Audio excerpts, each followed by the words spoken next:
Criaturas do meu coração, a gente está aqui para produzir uma videoaula de filosofia para vocês do EAD latino-americano.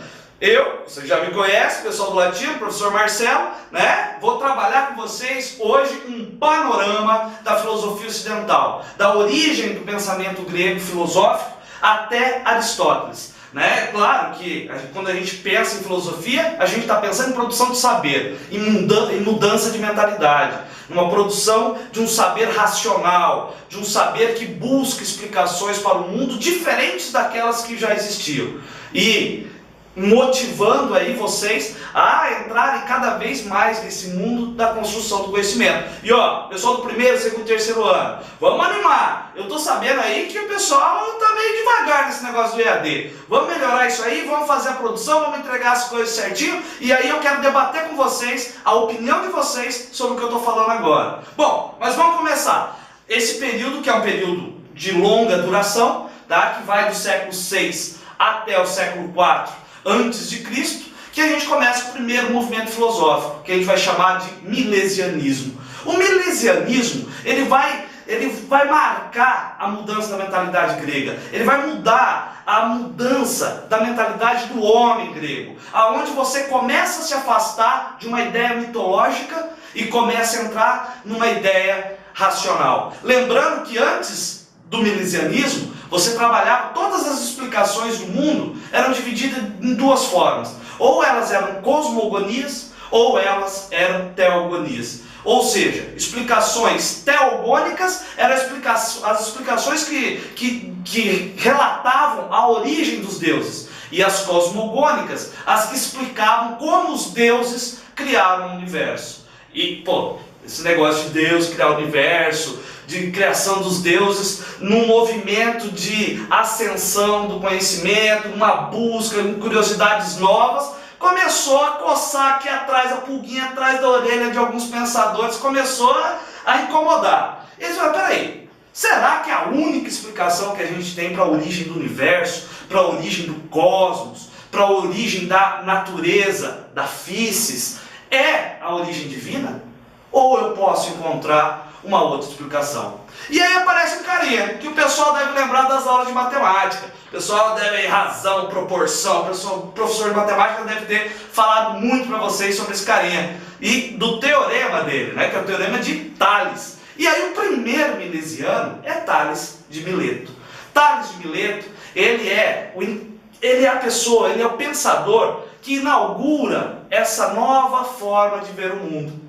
Ele vai trocar a cosmogonia pela cosmologia. Vai se afastar da explicação divina e buscar uma explicação racional. Mas toma cuidado agora que eu vou falar, porque o pessoal começa a falar assim, tal, o pessoal virou um bando de ateu, esses milesianos. Eles já viraram um bando de ateu, né? Sócrates, Platão, tudo ateu. Não é bem assim. Você tem uma ruptura.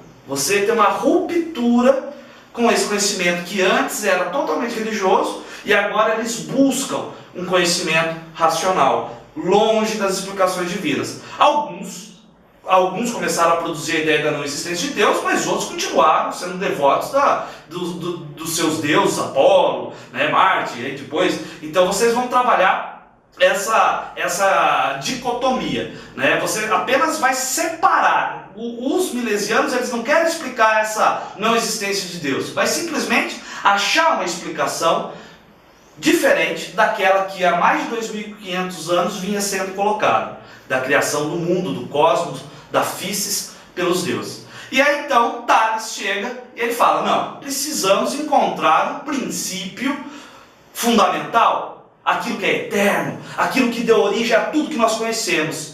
Então ele começa um trabalho de desenvolvimento dos arquês. Os arquês são as explicações de onde que tudo surgiu. E aí a gente tem Tales de Mileto, Anaximandro de Mileto e Anaximenes de Mileto. Os três começaram a tentar encontrar qual era esse princípio fundamental. E aí eles acharam. Tales de Mileto, ele vai falar que o princípio fundamental de tudo é água. Tudo surgiu em água, tudo era água, a água é eterna, a água é infinita, a água, tudo veio da água e tudo vai voltar para a água. Já Anaximandro, Anaximandro vai dar uma teoria bem especial aí, que vocês vão reconhecer em umas teorias assim da revolução científica, já da ciência moderna, que é o princípio do Aperon. O princípio do Aperon é muito interessante, que tudo que existia estava numa bola de matéria presa, né? E segurada por dois princípios, amor e ódio. O amor e o ódio segurando toda a matéria existente até que a pressão não aguenta e...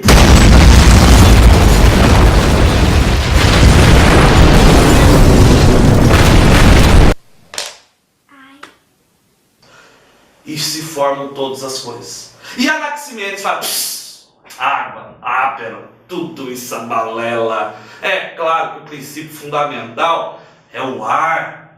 Se com a água o ser humano leva 5 dias para morrer, com a ausência dela, claro, com o ar, ele em 10 segundos está morto, com a ausência completa de ar, 1 minuto, não sei, depois pergunta para o professor de ciência aí, né? A gente é outra área, né, nossa? Então você pergunta quanto tempo leva para morrer uma pessoa sem ar aí, que eu não lembro agora. Mas vamos lá, sem o ar, então a pessoa morre muito mais rápido. Então, com certeza, o ar é esse elemento fundamental. Aí vem um outro carinha, que vai encerrar o movimento milesiano, que é Pitágoras, que vocês também conhecem aí nas aulas de matemática, Teorema de Pitágoras, não é? Pitágoras ele vai falar que tudo isso é balela, tudo mentira. Esse elemento fundamental é o número. O número veio, formou tudo que existe, e o número, tudo vai voltar para o número. É claro que a ideia de número era diferente. A ideia de número não era o símbolo que nós temos hoje numérico, mas eram pontos sólidos, né, baseados na teoria egípcia, né, das contas. Então você tinha pontos sólidos. O que unindo todos esses pontos sólidos, você acabaria conseguindo formar tudo que existe.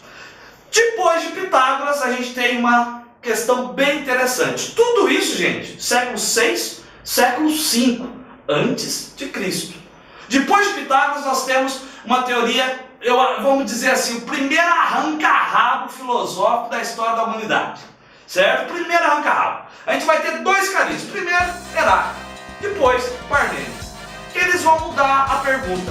Até Pitágoras, a pergunta era a seguinte: o que deu origem e o que é o universo, o cosmos? A partir de Heráclito, a pergunta até continua: o que é o universo, o que deu origem ao universo? Mas Heráclito, ele faz uma pergunta um pouco mais afunilada. Ele pergunta: o que é o ser? E aí começa a discussão. Porque Heráclito vai falar o seguinte: o ser é algo que ocupa lugar no espaço, é algo que tem matéria e é algo que está em constante transformação. Está em transformação a cada segundo. O ser, ele é múltiplo, porque ele tem a presença dentro dele de 2 coisas: do ser e do não ser. Opa, peraí, como assim? O ser é múltiplo, ser e não ser? Eis a questão, lembra lá? Hamlet, né? Shakespeare se inspira nessa ideia: ser ou não ser? Eis a questão. Para Heráclito, a questão era fácil. Ser e não ser estão presentes no ser. Ué, mas como assim ser e não ser? Rapidinho, por exemplo, eu aqui na frente de vocês, esse mal acabado aqui. Esse mal acabado um dia foi um bebê. E se tudo der certo, você é velho. Agora, eu sou este que vós veis agora. Mas eu já fui o bebê. Então o meu não ser é o bebê.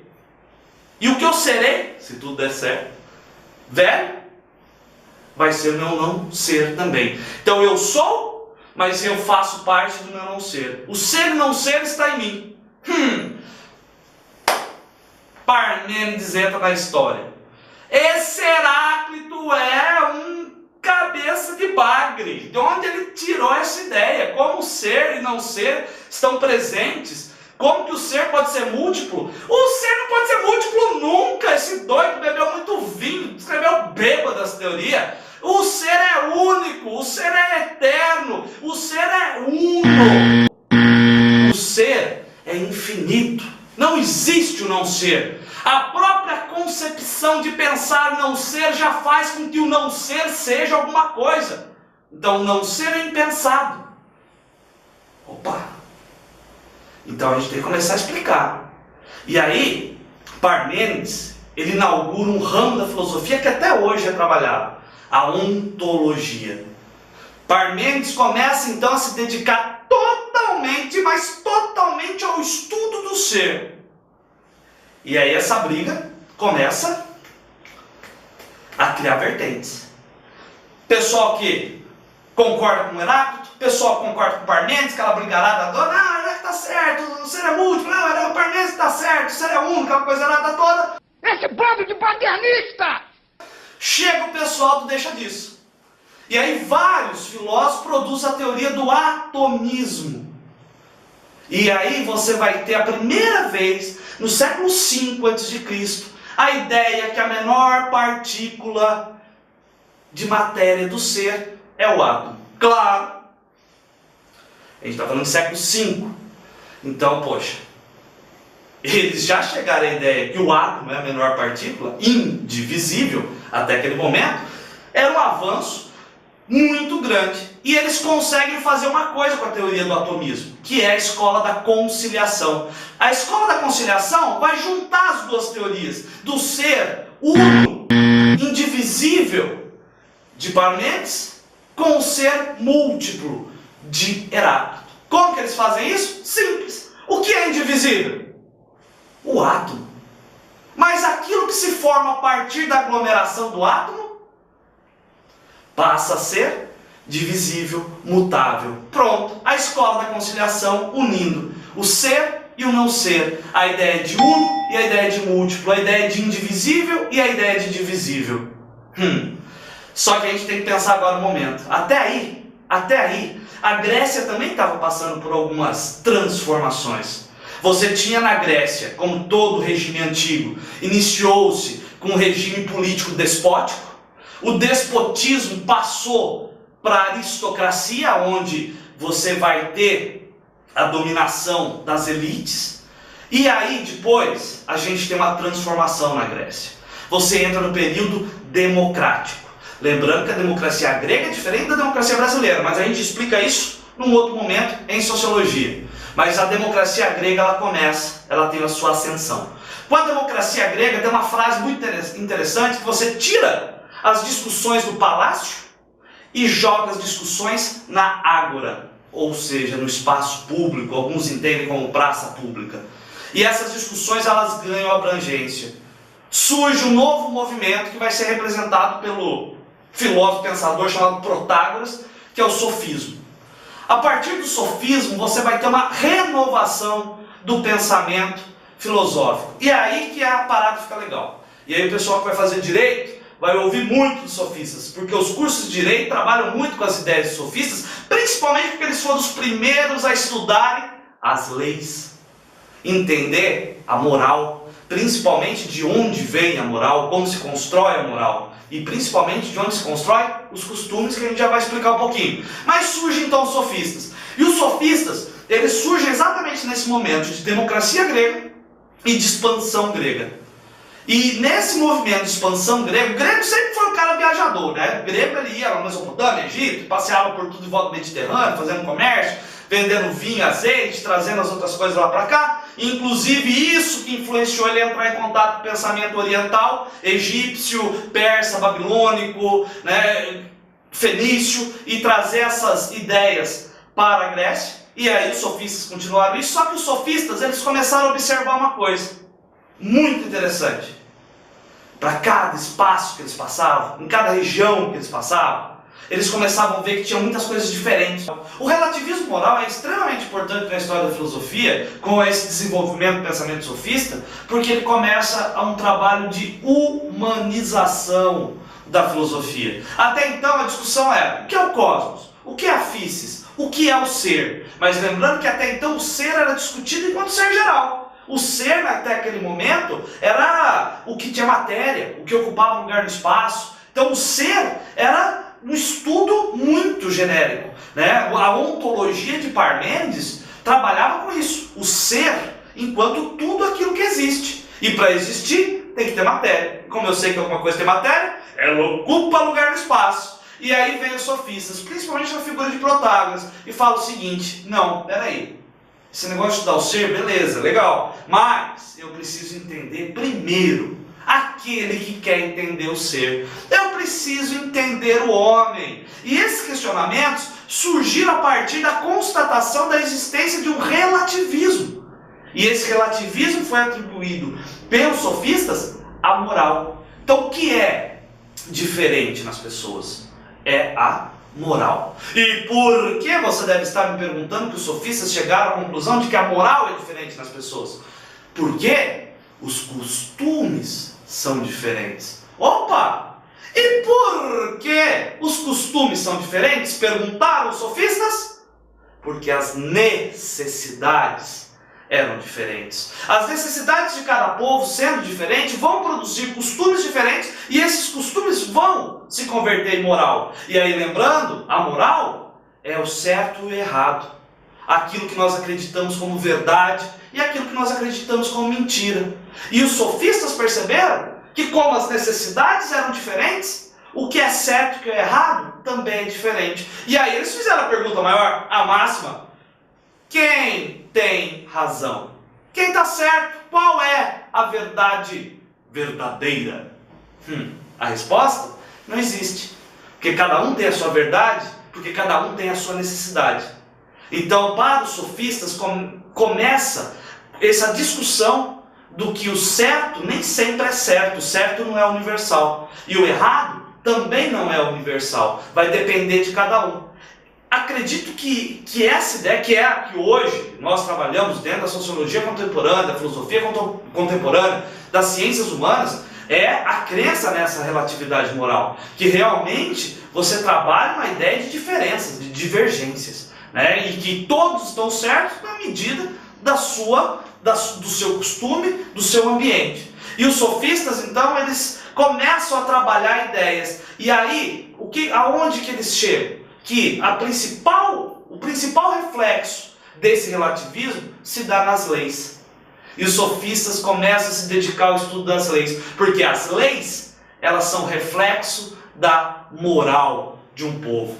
E o mais interessante é que os sofistas, principalmente Protágoras, ele coloca uma frase, uma máxima: o homem é a medida de todas as coisas.